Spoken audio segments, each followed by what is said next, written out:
Samahan niyo akong pasyalan ang 82 probinsya ng Pilipinas. Sa vlog na to, pupuntahan ko ang Dipolog City sa Zamboanga del Norte. Yan, sumakay na ako ng bus. Around 3:30 AM daw aalis na tong bus na ito pa Dipolog. Ordinary bus lang siya, wala akong makitang aircon. Pero ayun, sumakay na ako kasi nga kailangan maaga akong makarating ng Dipolog. Nagbayad ako ng 260 pesos para sa bus trip from Pagadian City, Zamboanga del Sur to Dipolog City, Zamboanga del Norte. At ang biyahe ay tumagal ng 3.5 oras. Good morning! After 3 hours na biyahe with few stopovers from Pagadian City, nandito na kami ngayon sa Dipolog City, Zamboanga del Norte. Sakay lang ako ng tricycle papunta sa Dipolog City Hall, tapos doon ako magbe-breakfast. And then after, sisimulan ko na yung tour ko dito sa Dipolog City. Ang Dipolog City ay ang kapitolyo ng probinsya ng Zamboanga del Norte. Kilala ito sa tawag na Gateway to Western Mindanao at Bottled Sardines Capital of the Philippines. Maraming mapapasyalan dito gaya ng Linabo Peak at Cogon Ecotourism Park. Pero kung kulang kayo sa oras, ipapakita ko sa inyo ang mga lugar na pwede nyong pasyalan ng mabilisan sa Dipolog City. After 2 minutes na 15 pesos tricycle ride from Dipolog bus station, dito na ako ngayon sa City Hall of Dipolog, and ito rin yung kanilang museum and public library. Ang City Hall na ito ay isa ring public library, museum, art gallery, and function hall. Naging tourist attraction na din ito sa mga bumibisita sa Dipolog dahil sa kulay puti at magandang disenyo ng City Hall. Okay, just across the City Hall, nandito naman tayo sa plaza. Medyo umulan lang, kaya puti na lang may masisilungan dito. Tingid sa kaalaman ko, ang sinilungan ko pala sa plaza ay ang Orchid Pavilion.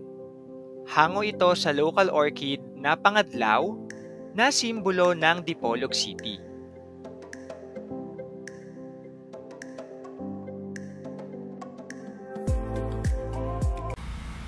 Ayan. Tapos pagtawid mo lang ulit mula sa plaza, nandito naman yung church dito sa Dipolog. So magkakatabi lang yan, yung City Hall, yung plaza, and etong church. So punta lang tayo dito, pasukin lang natin siya.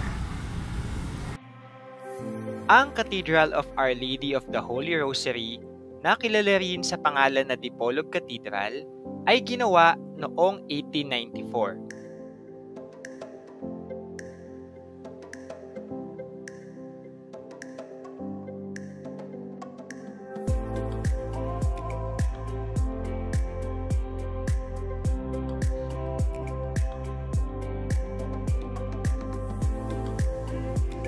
Maganda ang kulay ng simbahan mula sa labas, pero mas kahanga-hanga ang disenyo nito sa loob, lalo na ang kisame nitong gawa sa kahoy.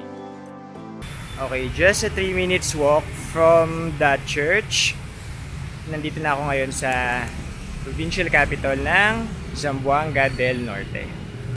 Halos magkakatabi lang yung mga pupuntahan mo dito, kaya pwede mo lang lakarin na lang, kagaya ng Dipolog City Hall, plaza, church, and itong provincial capital. Ang Zamboanga del Norte ay ang pinakamalaking probinsya sa Zamboanga Peninsula.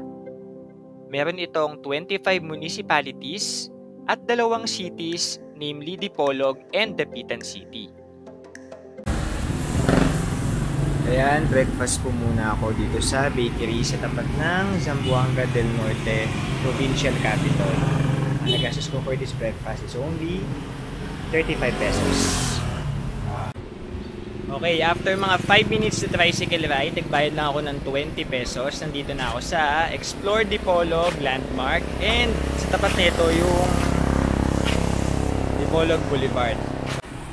Maganda daw dito pag sunset, kaya lang nasa Dapitan na tayo by that time. So, check na lang natin kung anong meron ngayon. Okay, tawid tayo ng mas malapit para makapag-picture na ako dito. Ang problema, sino magpipicture sa akin?